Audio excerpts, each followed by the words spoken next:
Matt, il y a quelque chose que je dois te dire à propos de ma fille. M'a dit Dorothy, ma belle-mère âgée de 62 ans, tandis que ses mains tremblantes tenaient une tasse de café qu'elle arrivait à peine à porter à ses lèvres. Quelque chose que j'aurais dû te dire depuis longtemps. Nous étions assis dans la cuisine de sa maison à Denver, un jeudi matin qui avait commencé comme n'importe quelle autre visite de courtoisie. Rachel était partie tôt au bureau, comme elle le faisait toujours le jeudi, et j'en avais profité pour rendre visite à Dorothy avant mon service à l'hôpital. Le ton de sa voix m'a fait arrêter de remuer le sucre dans mon café. En 3 ans de mariage avec Rachel, Dorothy avait toujours été cordiale avec moi, mais jamais intime. Elle n'était pas du genre à partager des secrets de famille. « Que veux-tu dire ?» ai-je demandé, sentant un froid étrange me parcourir l'échine. Dorothy regarda par la fenêtre de la cuisine, comme si elle s'attendait à voir Rachel apparaître dans l'entrée à tout moment. Puis elle se pencha en avant, baissant la voix pour murmurer d'un ton pressant. « Rachel n'est pas celle que tu crois, Matt. Elle ne l'a jamais été. Je m'appelle Matt Turner, j'ai 31 ans et je suis infirmier à l'unité de soins intensifs du presbytérien Saint-Joseph. J'ai passé les 3 dernières années de ma vie à croire que j'avais trouvé mon âme sœur en Rachel Collins, une analyste financière brillante et ambitieuse que j'ai rencontrée lors d'une fête du Nouvel An. Elle était tout ce que j'avais toujours recherché, intelligente, déterminée, indépendante. Le genre de femme qui n'avait besoin de personne, mais qui avait choisi d'être avec moi. Du moins, c'est ce que je croyais. « Dorothy, tu me fais peur », murmurai-je en observant la façon dont elle continuait à regarder nerveusement par la fenêtre. « De quoi parles-tu » Elle poussa un profond soupir, comme si elle rassemblait son courage pour sauter d'une falaise. « Tu te souviens comment vous vous êtes rencontrés ? À la fête du Nouvel An du cabinet d'avocats ? Bien sûr que je m'en souviens. C'était le plus beau jour de ma vie. Ce n'était pas une coïncidence, Matt. Rachel avait planifié cette rencontre. » Dorothy me regarda enfin droit dans les yeux. Elle savait déjà qui tu étais. Elle savait déjà que tu avais hérité de ton grand-père. Elle savait déjà que tes parents avaient une assurance vie. Ces mots semblaient venir de très loin, comme si je les entendais à travers l'eau. Ça n'a pas de sens. Rachel a plus d'argent que moi. Elle gagne 2 fois plus que moi. Dorothy secoua lentement la tête. Non, mon cher. Ce n'est pas vrai. Rachel a une dette énorme. Des dettes de jeu qui s'accumulent depuis des années. Elle doit de l'argent à des gens dangereux, Matt. Des gens qui ne négocient pas. Mon café refroidissait dans ma main, mais je pouvais à peine bouger. Au cours des 6 derniers mois, Rachel était devenue de plus en plus distante. Plus anxieuse. Plus protectrice de son téléphone portable et de son ordinateur. Elle trouvait toujours des excuses pour ne pas discuter de finances, même lorsqu'il s'agissait de choses simples comme le renouvellement de l'assurance automobile. « Comment le sais-tu » demandai-je, ma voix plus faible que je ne l'aurais souhaité. Parce qu'elle m'a emprunté de l'argent 3 fois cette année. Des sommes importantes. Et quand j'ai refusé la 3e fois, elle m'a dit exactement quelles étaient ses options. Dorothy fit une pause, ses mains tremblant maintenant visiblement. L'une d'elles concernait votre police d'assurance vie, Matt. La police d'1 demi-million de dollars que vous avez souscrite lorsque vous vous êtes mariés. Le monde sembla légèrement basculer. Je me souvins à quel point Rachel avait insisté pour souscrire cette police.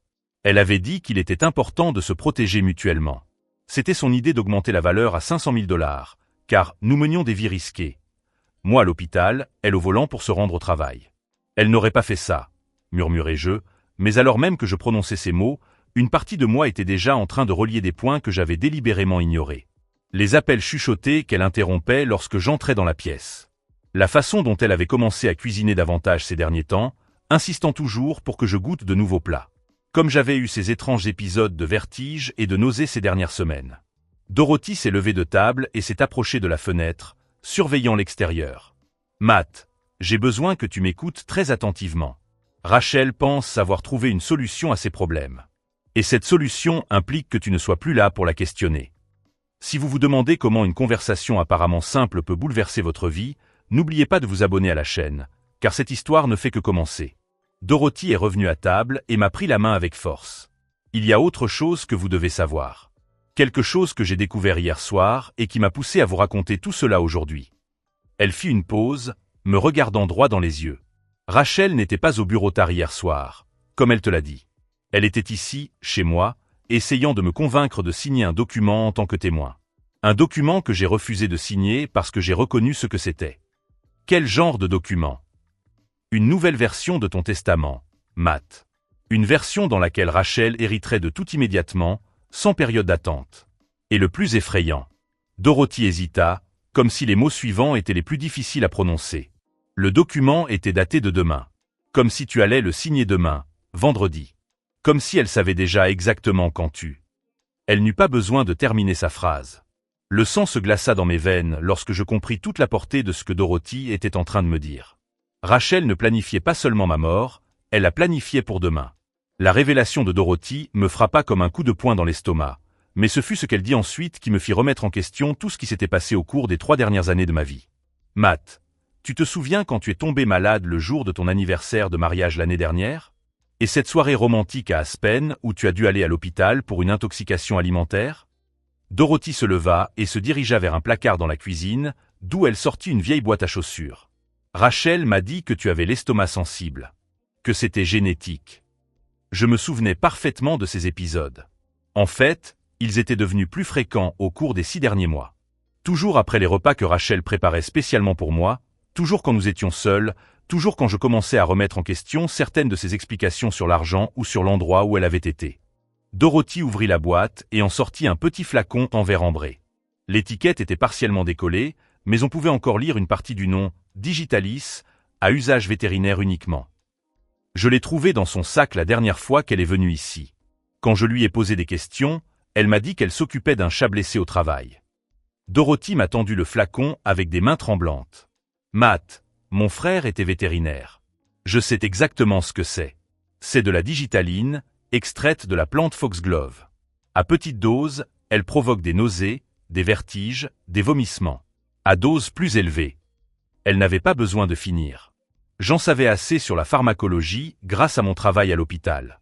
La digitaline était utilisée pour traiter les problèmes cardiaques à dose contrôlée, mais elle pouvait être mortelle à plus forte dose. Et cela expliquait parfaitement tous les symptômes que j'avais ressentis ces dernières semaines. Elle m'empoisonne, murmurai-je, plus pour moi-même que pour Dorothy. Lentement, progressivement, pour que cela semble naturel quand tu mourras demain, compléta Dorothy d'un ton sombre.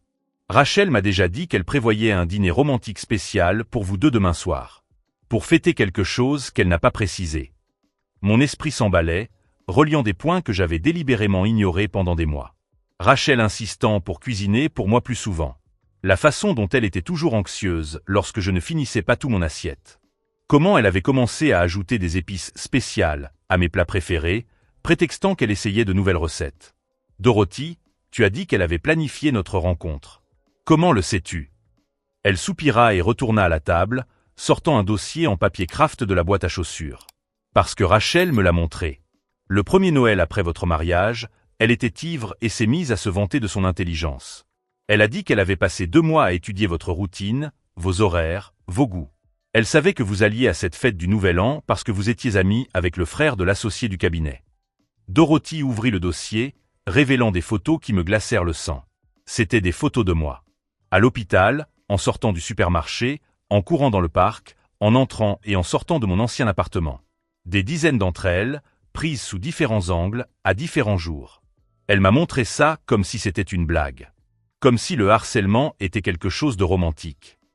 Dorothy a retourné les photos, montrant les dates au dos. Elles dataient toutes de 2 à 3 semaines avant la fête où nous nous sommes rencontrés. Rachel avait planifié chaque détail de cette première rencontre. La robe qu'elle porterait, les sujets de conversation, même la boisson qu'elle commanderait pour que vous ayez quelque chose en commun. J'ai pris l'une des photos. Elle me montrait en train de sortir de l'hôpital après une garde de nuit, clairement épuisée. Au dos, l'écriture de Rachel, Matt Turner, infirmier en soins intensifs, garde de 7 à 7 heures, habite au 342 Elm Street, appartement 6C. Héritage estimé, $800 000. 800 000, murmurai-je. Le montant était erroné. J'avais reçu $1 200 000 de l'héritage de mon grand-père et de l'assurance de mes parents, mais je n'avais jamais dit à Rachel le montant exact. Comment savait-elle pour mon héritage? Rachel travaillait pour une société d'analyse financière, Matt. Elle avait accès aux rapports de solvabilité, aux historiques bancaires, aux registres fonciers. Elle a probablement découvert ton héritage avant même de connaître ton prénom. La nausée que je ressentais n'avait rien à voir avec un éventuel empoisonnement. C'était la découverte brutale que les 3 dernières années de ma vie n'avaient été qu'un mensonge élaboré. Chaque moment intime, chaque déclaration d'amour, chaque projet que nous avions fait ensemble. Tout avait été calculé dès le premier jour. Il y a plus dit Dorothy en sortant une épaisse enveloppe de son sac. Rachel m'a demandé de garder ça pour elle il y a 6 mois. Elle m'a dit que c'était important de le mettre en sécurité. Je l'ai ouverte après qu'elle m'ait demandé de signer ce faux testament hier. Dans l'enveloppe se trouvaient des documents qui révélaient toute l'étendue des problèmes de Rachel. Des avis de recouvrement provenant de 3 casinos différents de Las Vegas. Des lettres d'avocats représentant des prêteurs sur gage. Et le plus choquant, une dette de 470 000 $ envers un certain Vincent Rossetti, avec une date limite de paiement fixée au mois suivant. Qui est Vincent Rossetti? Ai-je demandé, même si une partie de moi aurait préféré ne pas le savoir. D'après ce que j'ai trouvé après avoir vu ce nom, ce n'est pas le genre de personne à accepter un retard de paiement. Rachel m'a dit une fois, alors qu'elle était désespérée, qu'il avait cassé les doigts d'un client qui avait retardé son paiement de seulement 2 semaines. Dorothy m'a montré la dernière page des documents. C'était une note manuscrite de Rachel, clairement rédigée dans une situation désespérée. Option restante. 1. Convaincre Matt de vendre la maison et les investissements pour payer la dette. Peu probable, il est très prudent. 2. Fuir dans un autre pays. Rossetti a des contacts internationaux. 3. Assurance vie Matt égale 500 000 $. Suffisant pour payer la dette et recommencer à zéro. La mort doit paraître naturelle. Digital en petite dose pendant 2 à 3 semaines, puis dose finale lors du dîner spécial. Les mots dansaient sur la page, tandis que j'essayais d'assimiler la réalité. Ma femme ne prévoyait pas seulement de me tuer pour l'argent, elle me tuait lentement depuis des semaines, testant les dosages, perfectionnant sa méthode. Matt. La voix de Dorothy me ramena au moment présent. Il y a autre chose que tu dois savoir. Rachel n'agit pas seule. J'eus l'impression que le sol s'ouvrait sous mes pieds. Que veux-tu dire? Le dîner de demain n'est pas seulement pour vous deux. Rachel a mentionné que son conseiller financier serait là pour l'aider avec des documents importants. Un homme du nom de Derek Chen. Apparemment, il va certifier votre signature sur le testament révisé et aider Rachel avec les procédures d'assurance après. Dorothy n'a pas pu terminer sa phrase, mais ce n'était pas nécessaire. Je comprenais parfaitement. Derek Chen n'était pas seulement un conseiller financier, il était complice de mon meurtre planifié. Il recevait probablement un pourcentage de l'assurance en échange de sa facilitation de la documentation frauduleuse. Mon esprit revint sur toutes les fois où Rachel avait mentionné Derek au cours des derniers mois. Comme il était si utile pour les questions financières complexes. Comme il avait de l'expérience dans les situations délicates. Comme il me serait d'une grande aide si quelque chose d'imprévu venait à se produire. Dorothy, dis-je finalement, d'une voix plus ferme que je ne l'aurais cru. Vous m'avez sauvé la vie aujourd'hui. Mais j'ai besoin que vous m'aidiez encore une fois. Tout ce que vous voulez. J'ai besoin que vous agissiez comme si cette conversation n'avait jamais eu lieu. Au moins jusqu'à demain soir. Rachel ne doit pas se douter que je suis au courant de quoi que ce soit. Dorothy me regarda avec inquiétude. Matt, tu ne penses pas aller à ce dîner, n'est-ce pas? Ce serait du suicide. Je souris pour la première fois depuis le début de la conversation, mais ce n'était pas un sourire heureux. C'était le genre de sourire que j'imagine chez un prédateur lorsqu'il comprend enfin que sa proie a commis une erreur fatale. Oh, je vais certainement aller au dîner, Dorothy. Mais pas pour les raisons que Rachel attend. Alors que je rangeais tous les documents dans la boîte à chaussures, une sensation étrange s'installa dans ma poitrine. Ce n'était plus de la peur ou du choc. C'était quelque chose de bien plus dangereux, un calme froid et calculateur que je ne me savais pas capable d'avoir. Rachel avait méticuleusement planifié ma mort, mais elle avait commis une erreur cruciale. Elle avait sous-estimé sa belle-mère. Et maintenant, à 24 heures de son échéance, j'avais quelque chose qu'elle n'avait pas prévu, une connaissance complète de son plan. Ce qu'elle ne pouvait pas imaginer, c'est que j'étais sur le point de transformer son dîner d'exécution en scène de sa propre chute. Je quittai la maison de Dorothy à 2 heures de l'après-midi, mais avant de rentrer chez moi, je fis un arrêt qui allait me sauver la vie. Je me rendis à la pharmacie Walgreens la plus proche et acheta un kit de dépistage de drogue à domicile, du genre de ceux utilisés par les parents inquiets pour tester leurs adolescents. Si Rachel m'avait vraiment drogué à la digitaline pendant des semaines, il y aurait encore des traces dans mon organisme. Dans les toilettes de la pharmacie, j'ai fait le test. 15 minutes plus tard, je regardais 2 lignes rouges qui confirmaient la présence de digitaline dans mon organisme. Ce n'était pas de la paranoïa. Ce n'était pas une coïncidence. Ma femme m'empoisonnait littéralement, dose après dose, préparant mon corps au coup de grâce lors du dîner de demain. Je suis rentré à la maison à 3h15, exactement le temps que je mettais toujours pour rentrer de chez Dorothy. Rachel était dans le salon, travaillant sur son ordinateur portable, vêtue de ce peignoir en soie bleue que je lui avais acheté pour notre 2e anniversaire. Elle a levé les yeux quand je suis entré, et pendant un moment terrible, j'ai vu exactement ce que Dorothy avait décrit. un calcul froid derrière ses yeux vers que je pensais aimer. « Bonjour, mon amour », a-t-elle dit en fermant rapidement son ordinateur portable. « Comment s'est passée ta visite chez ta belle-mère? Elle se plaint toujours de ses médicaments contre l'arthrite ?» C'était une question tout à fait normale, du genre de celle que les épouses posent à propos de leur belle-mère. Mais maintenant, j'entendais l'analyse derrière les mots. Rachel vérifiait si Dorothy avait mentionné quoi que ce soit à propos de médicaments, de substances, de tout ce qui pourrait compromettre son plan. « Elle va bien », répondis-je en m'asseyant à côté d'elle sur le canapé. En fait, nous parlions de l'importance de faire confiance aux personnes que nous aimons. Du fait que parfois, ce sont les personnes les plus proches de nous qui savent le mieux comment nous protéger. Rachel sourit, mais cette fois-ci, je pus voir la tension presque imperceptible autour de ses yeux. C'est mignon. Dorothy a toujours été très sage en matière de relations. C'est vrai. Elle a également mentionné que tu étais passé hier soir. J'ai gardé un ton désinvolte, observant chaque micro-expression sur son visage. Elle a dit que tu semblais préoccupé par quelque chose. La pause fut minime, moins d'une seconde, mais elle était là. Ah oui. Je suis passé rapidement après le travail. En fait, j'étais inquiète pour toi. Tu as été un peu malade ces derniers temps, et j'ai pensé qu'elle aurait peut-être des suggestions de compléments alimentaires naturels ou quelque chose comme ça. Mensonge après mensonge après mensonge. Chaque mot sortait si facilement que je me suis demandé combien d'autres conversations au cours des 3 dernières années avaient été mises en scène de la même manière. C'est très attentionné de ta part, ai-je murmuré en me levant. Au fait, Derek a appelé à l'hôpital plus tôt dans la journée. Il a dit que tu avais prévu une sorte de réunion pour demain soir? Si je n'avais pas été aussi attentif, je l'aurais complètement manqué. Mais je l'étais. Et j'ai vu le moment précis où la panique a traversé son visage avant d'être rapidement remplacée par une confusion feinte. Derek? Je ne me souviens pas. Ah, attends. Elle se frappa théâtralement le front. Bien sûr. Il a proposé de venir dîner demain et de passer en revue nos options d'investissement pour l'année prochaine. J'ai complètement oublié de te le dire. Ça te dérange?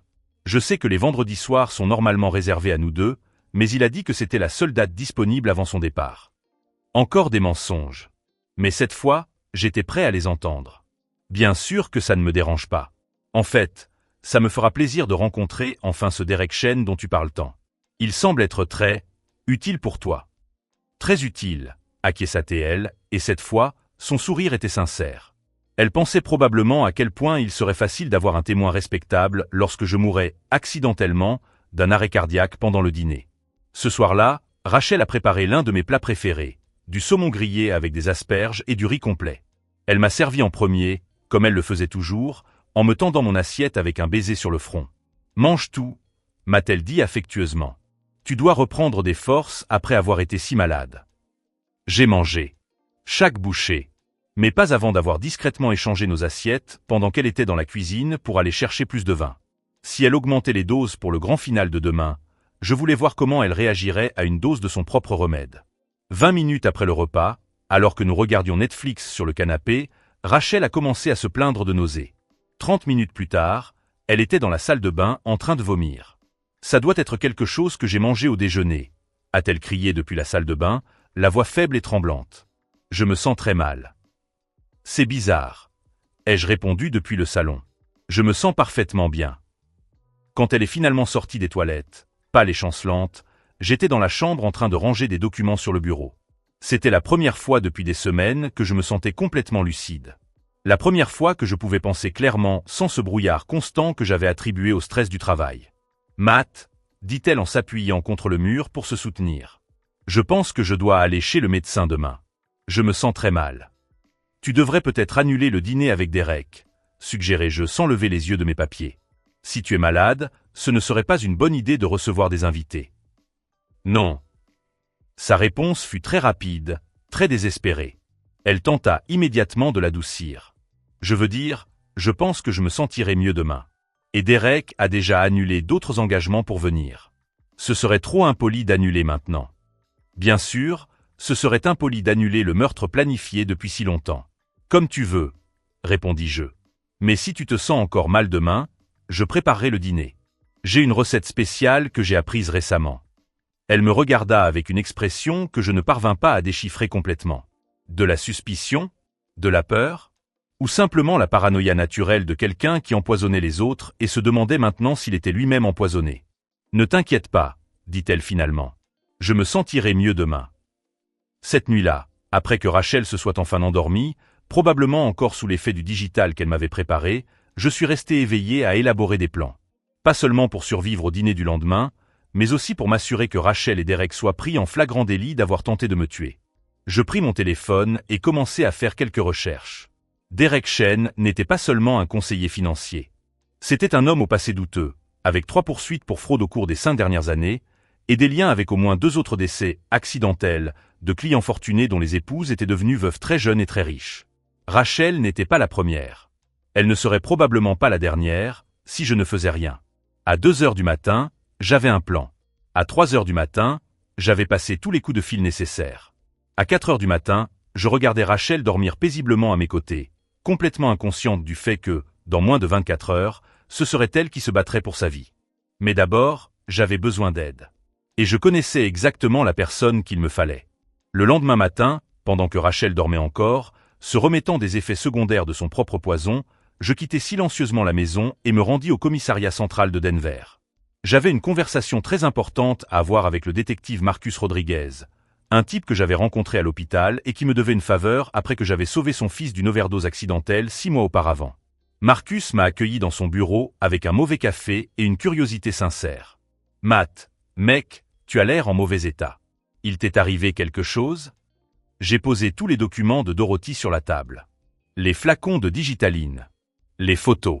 Les notes manuscrites de Rachel. Les résultats du test de dépistage de drogue que j'avais fait la veille. « Marcus, ai-je dit en le regardant droit dans les yeux, ma femme essaie de me tuer. Et j'ai besoin de ton aide pour la prendre en flagrant délit ce soir, avant qu'elle ne finisse le travail. » L'expression sur le visage de Marcus passa de la confusion à la stupéfaction totale, tandis qu'il examinait les preuves. Après avoir tout passé en revue pendant 20 minutes, il se cala dans son fauteuil et siffla doucement. « Matt, c'est une tentative de meurtre avec préméditation. Avec des preuves documentaires. Pourquoi n'êtes-vous pas venu ici plus tôt? Parce que je devais être sûr. Et parce que ce soir, elle va faire sa dernière tentative. Avec un témoin. Si tu m'aides à enregistrer ça, on les aura tous les deux. » Marcus acquiesça lentement. « De quel genre d'aide as-tu besoin ?» C'est alors que je lui expliquai mon plan.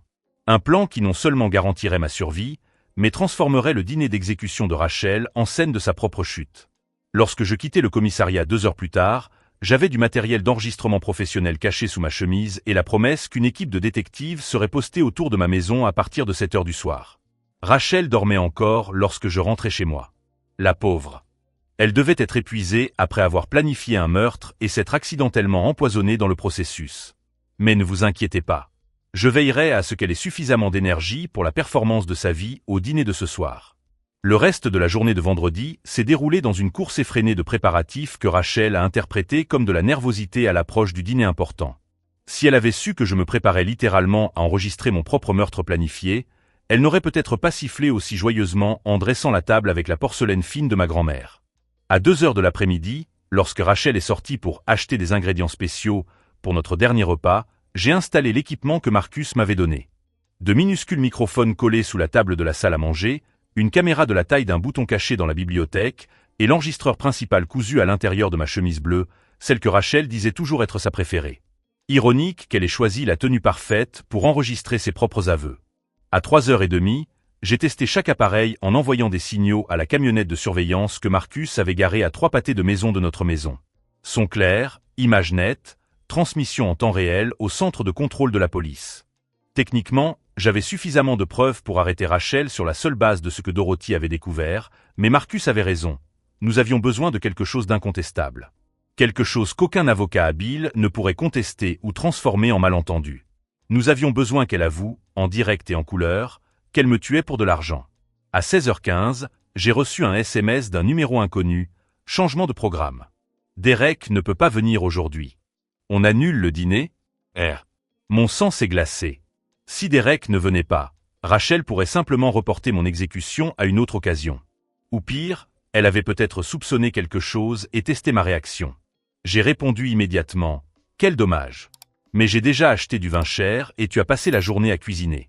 Pourquoi ne dînerions-nous pas juste tous les deux? Comme au bon vieux temps. » La réponse est arrivée en quelques secondes. Parfait. Ce sera encore plus romantique. Je t'aime. Je t'aime.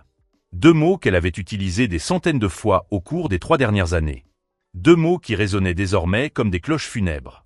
J'ai appelé Marcus, Derek a annulé. Elle se doute peut-être de quelque chose. Ou alors elle improvise. Les tueurs abandonnent rarement quand ils sont si près du but. Tiens-t'en nos plans. Si elle tente quoi que ce soit ce soir, nous serons prêts à intervenir. À 5 heures de l'après-midi, Rachel est rentrée à la maison avec des sacs de courses de chez Whole Foods et ce sourire radieux que je trouvais si charmant autrefois.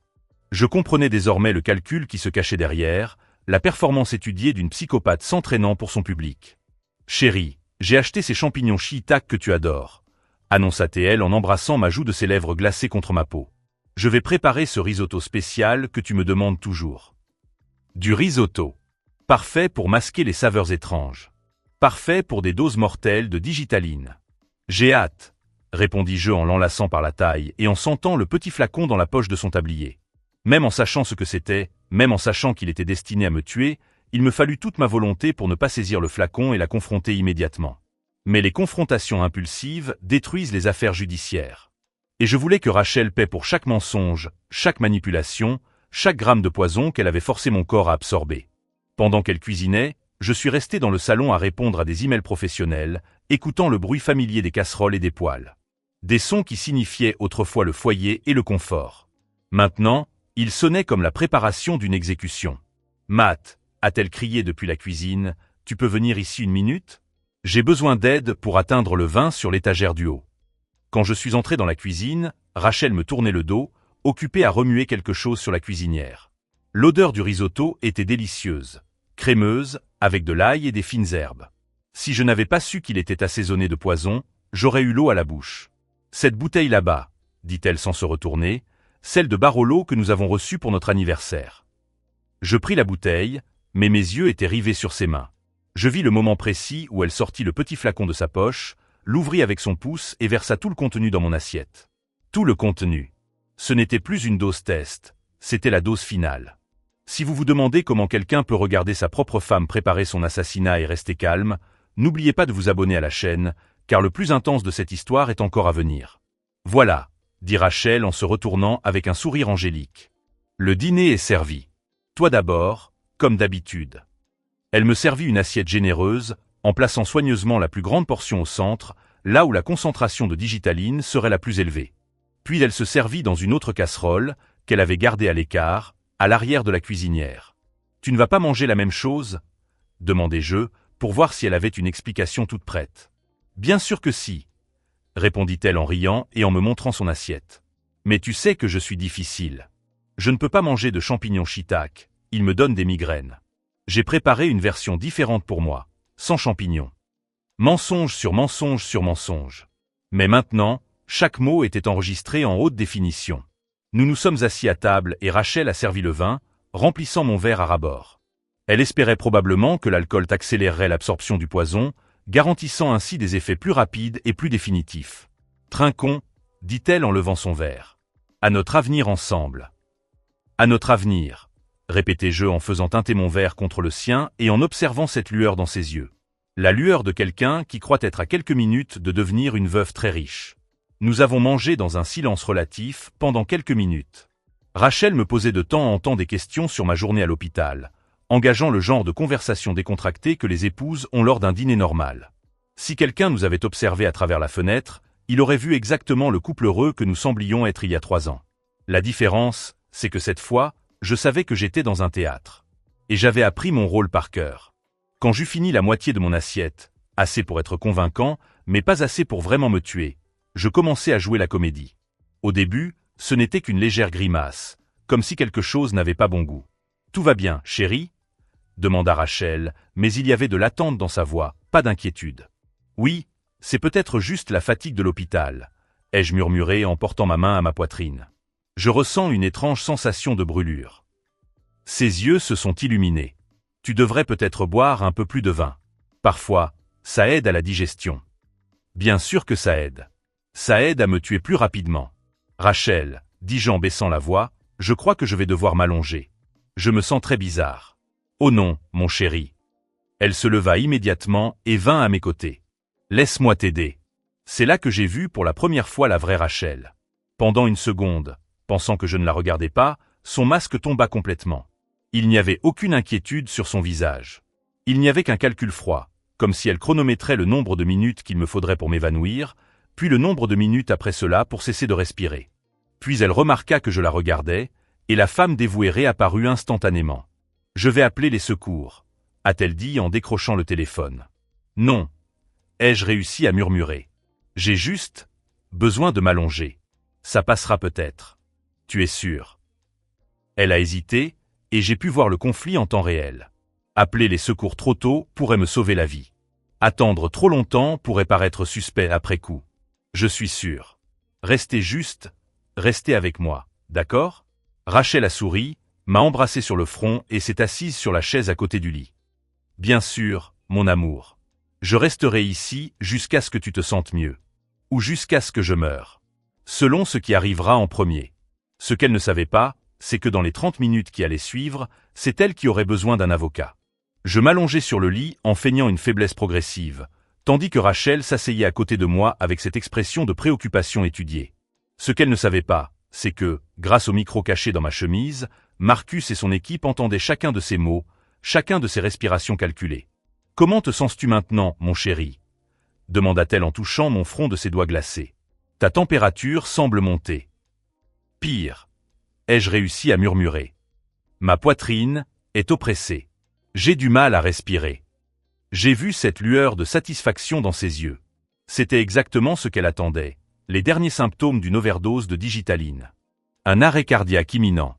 Je devrais peut-être appeler les secours maintenant, ai-je dit, mais son hésitation était évidente.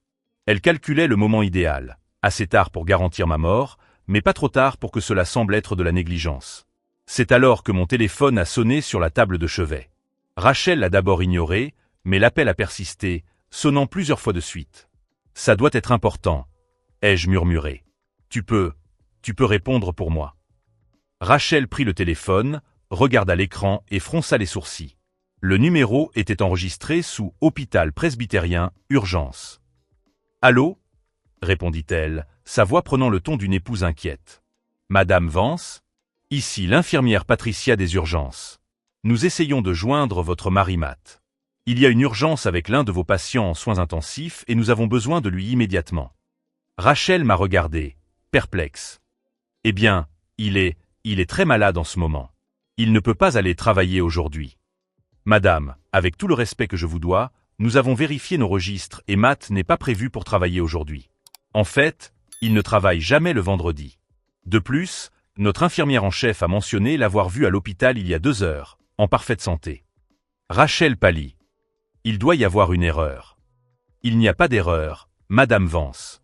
Et il y a autre chose. Nous avons ici un détective, Marcus Rodriguez, qui aimerait beaucoup vous parler. Quelque chose à propos d'empreintes digitales et d'une tentative de meurtre. » Rachel laissa tomber le téléphone comme s'il lui brûlait les mains. Elle me regarda avec une horreur grandissante, comprenant enfin que j'étais parfaitement conscient et alerte. « Surprise !» dis-je en m'asseyant sur le lit avec un sourire qu'elle n'avait jamais vu auparavant. « Dorothy m'a tout raconté, Rachel. À propos de tes dettes. À propos de Vincent Rossetti.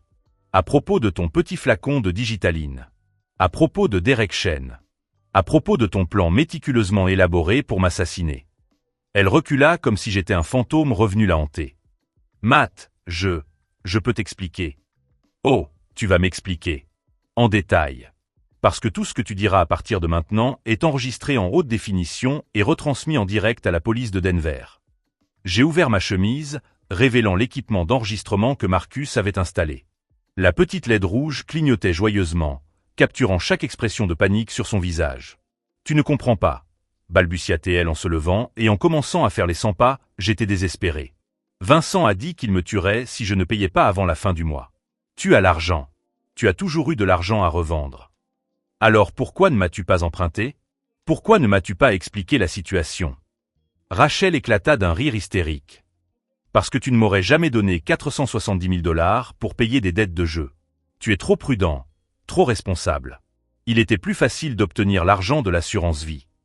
Il est plus facile de me tuer que d'avoir une conversation honnête avec moi. Ce n'était que du business, Matt. Rien de personnel. » La froideur avec laquelle elle a dit cela comme si ma vie n'était qu'une transaction financière gênante, m'a frappé comme une gifle. Mais cela m'a aussi donné la confirmation définitive que j'étais marié à une psychopathe. Des affaires, ai-je répété lentement. Notre mariage de 3 ans n'était qu'une affaire. J'avais besoin d'accéder à tes ressources, a-t-elle admis, marchant maintenant frénétiquement dans la pièce.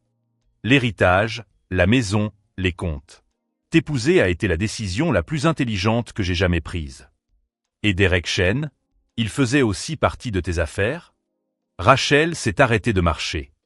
Comment tu sais pour Derek? Parce qu'il m'a appelé Rachel. Il pensait que tu allais mourir d'une overdose accidentelle aujourd'hui et il voulait confirmer les détails de l'assurance avant de venir dîner. Apparemment, il a de l'expérience dans ce genre de transaction. La panique dans ses yeux s'intensifia. Derek ne dira rien. Il a trop à perdre lui aussi. En fait, dit-il en se levant du lit avec une énergie qu'elle ne s'attendait pas à voir, Derek a déjà tout dit.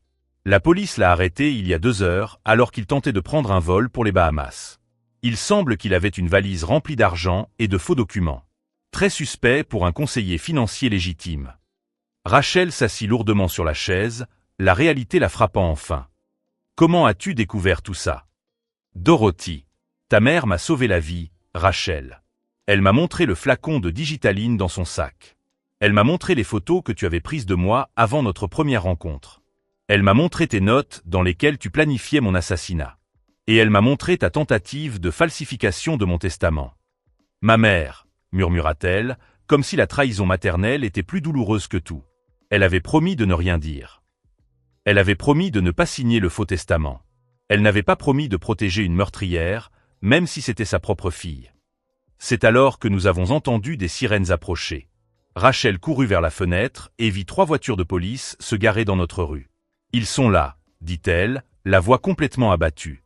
Marcus a probablement entendu suffisamment de confessions, répondis-je en m'approchant de la fenêtre à côté d'elle. Tentative de meurtre avec préméditation, fraude à l'assurance, falsification de documents. Tu risques au moins 20 ans de prison, Rachel.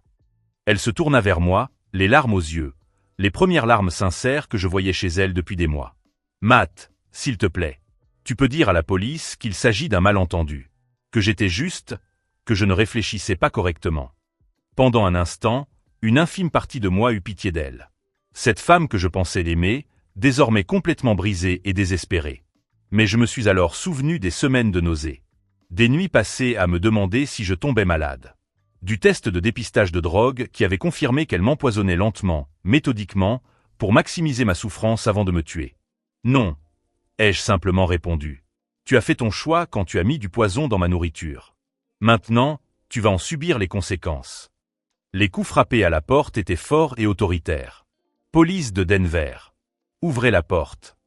Rachel m'a regardé une dernière fois, et pendant un instant terrible, j'ai vu une lueur dangereuse dans ses yeux. Comme si elle envisageait une dernière tentative désespérée pour faire taire le seul témoin contre elle. Mais avant qu'elle n'ait pu agir, la porte d'entrée s'ouvrit. Marcus avait la clé de secours que je lui avais donnée plus tôt. Des pas lourds résonnèrent dans la maison, montant rapidement les escaliers. C'est ici, en haut, criai-je. En quelques secondes, Marcus et 3 autres détectives firent irruption dans la chambre. Rachel était assise sur la chaise, complètement immobile, regardant ses mains comme si elle ne pouvait croire ce qu'elles avaient fait. Rachel Turner, vous êtes en état d'arrestation pour tentative de meurtre au 1er degré, annonça Marcus en s'approchant avec des menottes. Vous avez le droit de garder le silence. Pendant qu'il lui lisait ses droits, Rachel me regarda une dernière fois. Il n'y avait plus de masque, plus de comédie. Juste une femme qui avait tout misé sur un coup cruel et qui avait tout perdu. Mais le véritable rebondissement était encore à venir. Car ce que Rachel ignorait, c'est que Dorothy et moi avions découvert bien plus que son plan pour me tuer. Nous avions découvert que Vincent Rossetti n'existait même pas. Et cette découverte allait tout changer. 3 semaines plus tard, lorsque Rachel a finalement parlé à son avocat commis d'office, nous avons découvert la vérité la plus choquante de toutes. Vincent Rossetti n'avait jamais existé. Les dettes étaient réelles. 470 000 $ perdus en paris en ligne sur 2 ans. Mais il n'y avait pas de dangereux usurier menaçant de lui casser les doigts.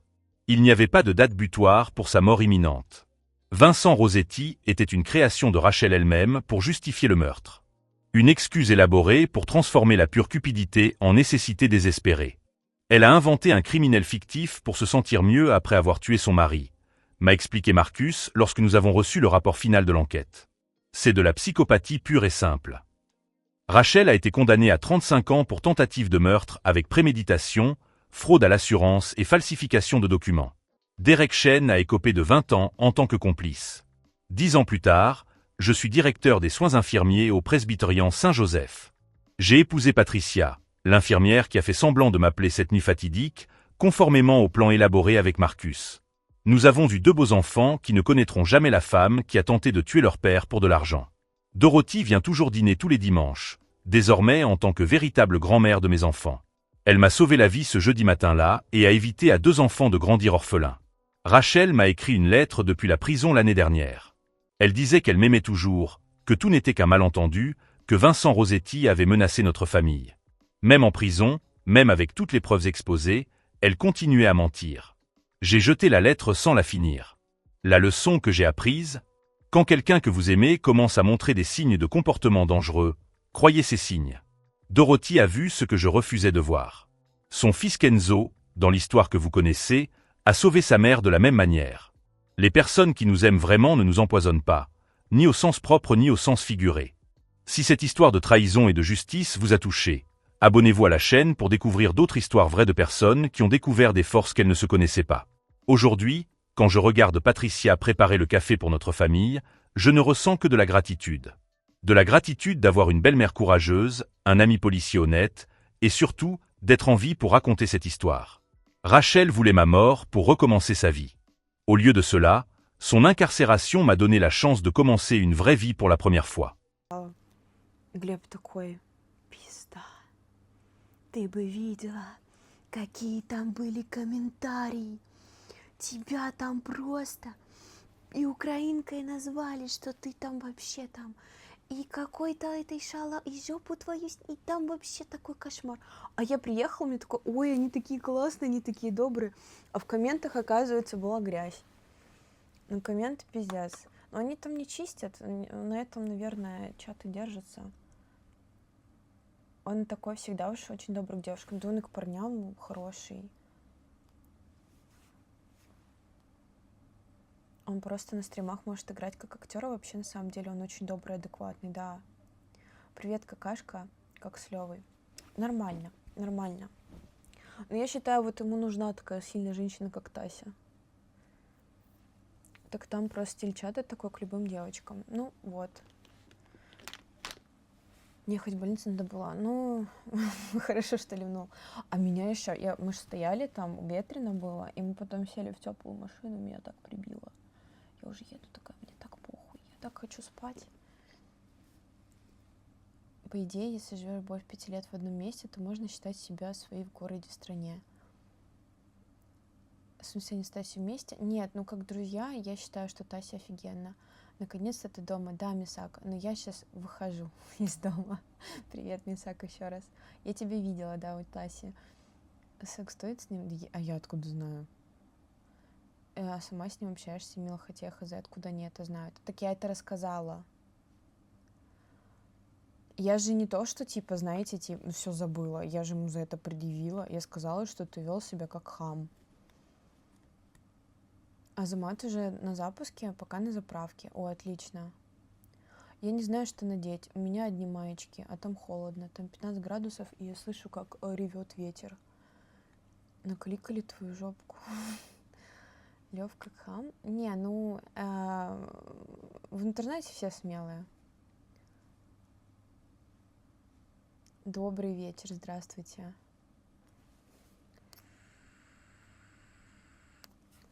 А сегодня стрим на 1,5-2 часа или больше? В смысле?